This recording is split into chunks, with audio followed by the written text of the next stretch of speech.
Okay, so itong video na to ay ginawa ko para naman meron tayong konting basis para dun sa activity sheet na inyo pong ginagawa, no?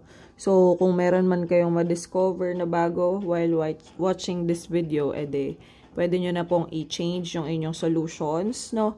Or pwede nyo rin tong gamitin para ma-recheck yung inyong mga answers bago po talaga tayo magkaroon ng formal checking kung saan ilalagay na po natin yung inyong mga scores. Okay?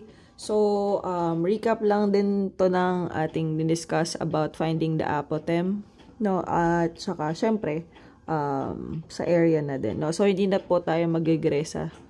Okay? Diretso na po tayo dun sa mga solutions po natin. Okay.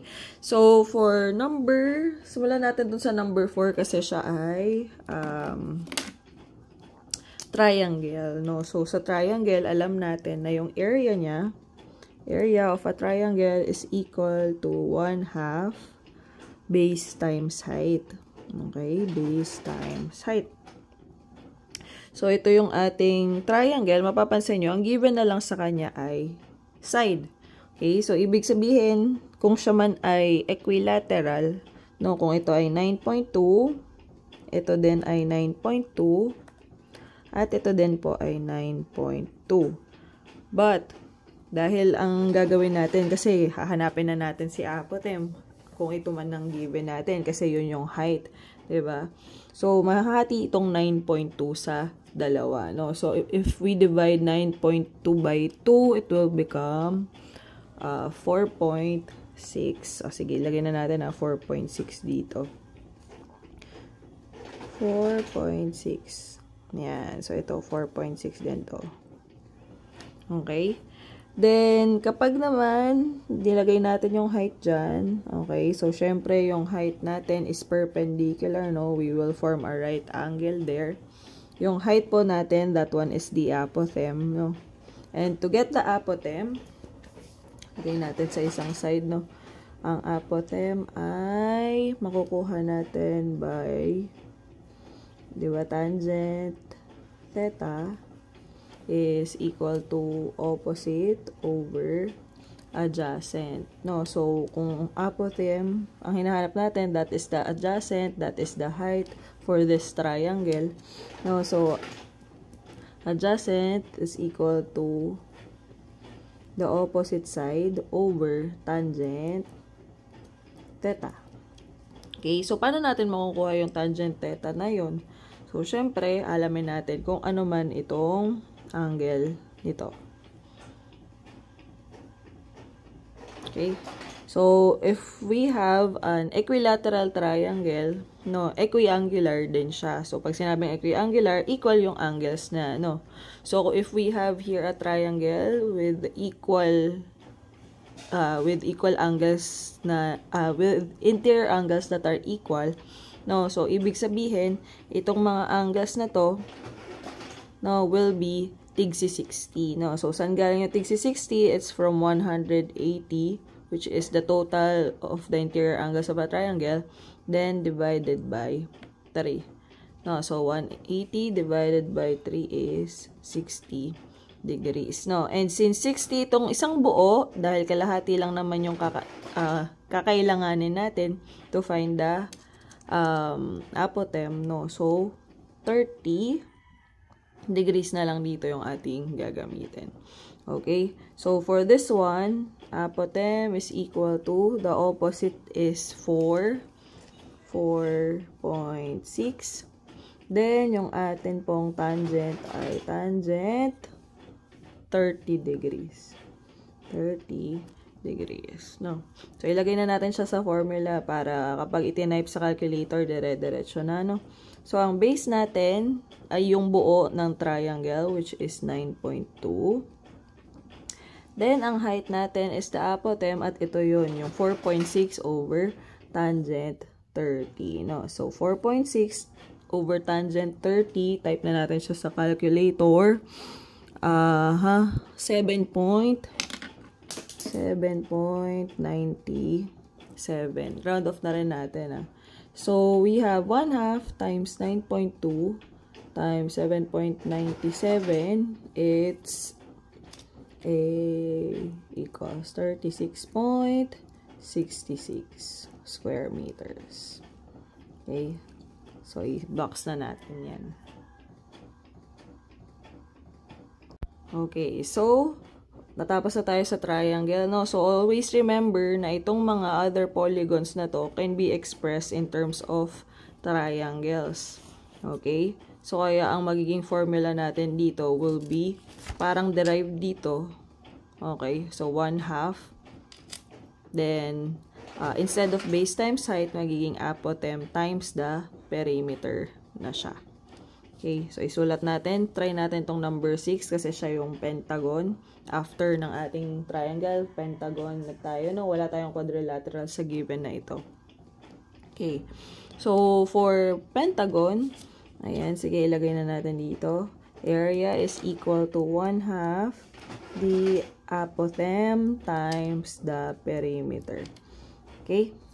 So, again, sabi nga natin, ang apothem po ay mula sa center ng ating polygon, okay, to the side of the polygon, no, which is perpendicular, no. And aside from being perpendicular, it divides the side into two congruent segments, no. So, kung ito ay 10 inches, mula dito, 20 inches, no. So, mula dito hanggang dito, ito ay magiging 10, ito din ay magiging 10.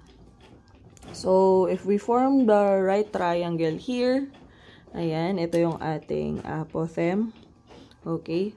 So, kagaya nga nung lagay natin dito kanina, no? So, apothem is equal to half or the opposite over the tangent theta natin, no? So, to get the tangent theta, or yung theta muna pala natin, no? If we have one full circle, ang kanyang measurement ay 360 degrees. No, divide natin siya by the number of sides, then divide it by 2 para makuha naman natin ito. No, so ito yung theta kasi natin, no. So pwede mo siyang isipin na 360 divided by 2 times ang ating number of sides, which is 5. Therefore, ang atin pong magiging 2 times 5 to, ayan, ang atin pong magiging angle dito is 36 degrees. Okay, this one is theta. Okay, so 36, and then sulat na rin natin dito ang perimeter. Perimeter natin is 20 inches times yung ating number of sides, which is 5. So 20 times 5 is 100. No, so this is the perimeter. O, substitute na lang natin doon.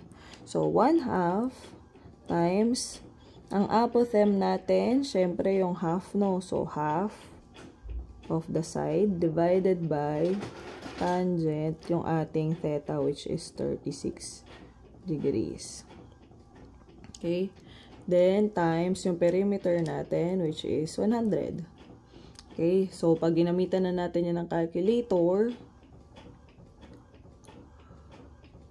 this one is 363. Check nga, wait lang. Okay, so 10 over tangent 36 based on my calculation is 13.76. Okay, then pwedeng times 50 na lang natin dahil yung 100, pwede naman natin siyang i-divide by 2. No, so 13.76 times 50 ay 688. 688. Siyempre, ito ay inches, so square inches. Lagyan na natin dito, 688 square inches. Dito ay 36.66 square meters.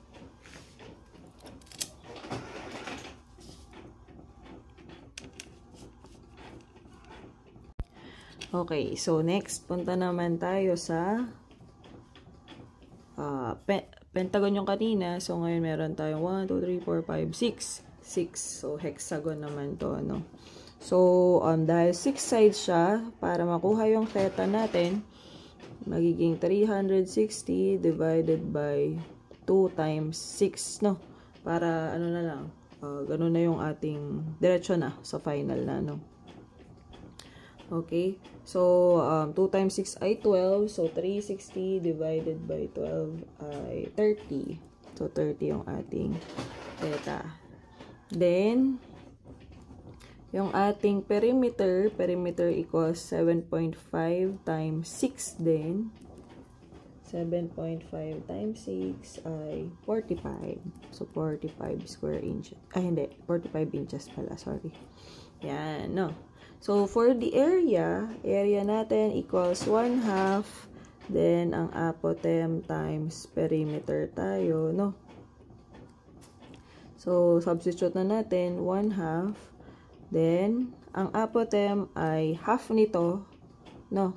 So, 7.5 divided by 2 tayo. 3.75. Okay, so 3.75 over tangent 30 times ang perimeter natin ay 45 inches. Okay, so i-calculate muna natin to, no? So, okay, so 3.75 divided by tangent 30 ay 6.50 times 45. Okay, so 6.50 times 45 ay 146.25 square inches. Yeah. Okay. Box natin yung ating mga sagot kahit nasa kabilang box na siya. Okay. So, yun yung nating pentagon. No? So, tatandaan nyo pag apotem, half mo yung length. Okay. Half mo yung length. Huwag kakalimutan dito yung pag-half. Dito lang, dun sa ating tatandaan dito sa triangle. Hindi na natin to hinaf. Kasi siya mismo ay triangle na. Okay. Then, hindi naman perimeter to. This is the height. Ito yung apotem natin. Okay? Sige, punta na tayo dito sa number 2. So, for number 2, yan, kunin natin yung theta, no? So, siya ay may 1, 2, 3, 4, 5, 6, 7, 8 sides. So, 360 divided by 2 times 8, no? So, 2 times 8 ay 16. So, 360 divided by 16. 22.5. So, 22.5 degrees. Point yun, 0.5. Okay. Then, for the perimeter, dahil 14 to, the 14 times 8 sides. 14 times 8 ay 112. Ay, ba't ako may degrees? 112 square inches pala, sorry. So, A equals 1/2 times apotem times perimeter. So, meron tayong 1/2 times, ito yung ating length 14 divided by 2, edi magiging 7 divided by tangent 22.5 times, ang perimeter ay 112 inches. So, calculate ko lang to Ayan, okay. So, 7 divided by tangent 22.5 ay 16.90. Sige, 1/2 times 16.90 times 112. No, so, pwede na naman natin mag-divide na tong 112 divided by 2. No, so, 56 na to. So, i-times na natin yun sa 16.90. Okay, so 946.4. 946.4. Ang labo nung padulo. 946.4 square inches to. Okay. Yan. So, next. So, for number 6, again, theta natin is equal to, ito ay 1, 2, 3, 4, 5, 6, 7, 8, 9, 10. Ayan, sorry. Lampas pala ng screen. So, 10 sides siya. So, kaya 360 over 10, tapos i-divide ulit sa 2, edi, ito, ganyan na lang natin, no? So, 360 divided by 20 tayo. We have 18 degrees, no? So, 18 degrees. Tapos, yung perimeter natin, dahil ito ay 6, so, 6 times 10 ay 60 inches. Okay? So, pwede na natin silang gamitin dun sa area. Area equals 1/2 A times P. Magiging 1/2. Ang A natin ay yung half nito. So, 6 divided by 2 ay 3 over tangent 18 degrees times yung 60. Yan. Sige. So, 3 divided by tangent 18 degrees tayo. Equals 0.97. Wait nga. Okay. So, nagkamali ako ng dot-dot. Siya ay divide dapat. So, 3 divided by tangent.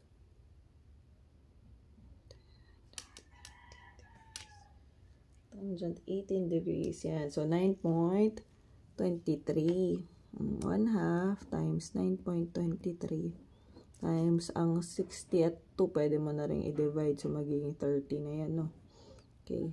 So, 30. So, 9.23 divided, times yan. Times 30. Okay. So, 276.9.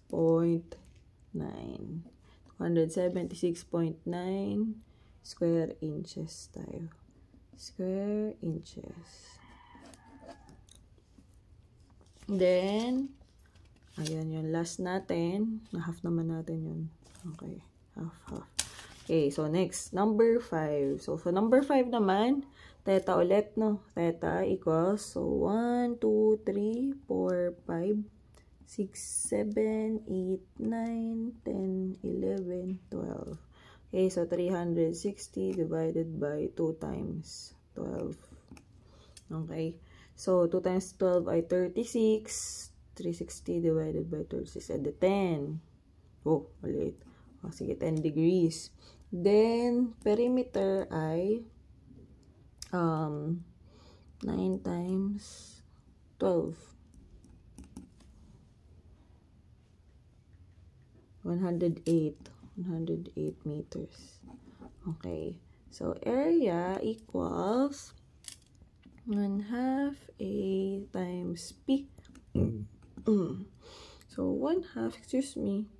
So, ang A natin ay half ng 9, which is 4.5 divided by tangent 10 degrees. 10 degrees. Tangent 10 degrees. Okay, so 360 divided by 2 times 12. Ay, 24 nga pala. Kaya pala, 360 divided by 24 ay 50. And ayan. Buti na lang. Okay, 15 degrees. Napalitan ko to 15. Yan. So, 4.5. Ayan, yung perimeter natin 108. 4.5 divided by tangent 15 degrees. Yan. So, 16.79. Ayan. So, 16. 1/2 times 16.79. 79 times 108. So, 108 pwede na natin ma-divide yun sa 2. So, 54. Ito times ko na siya sa 16.79. Okay, so 906.66. Yeah, 906.66. Siya ay square meters.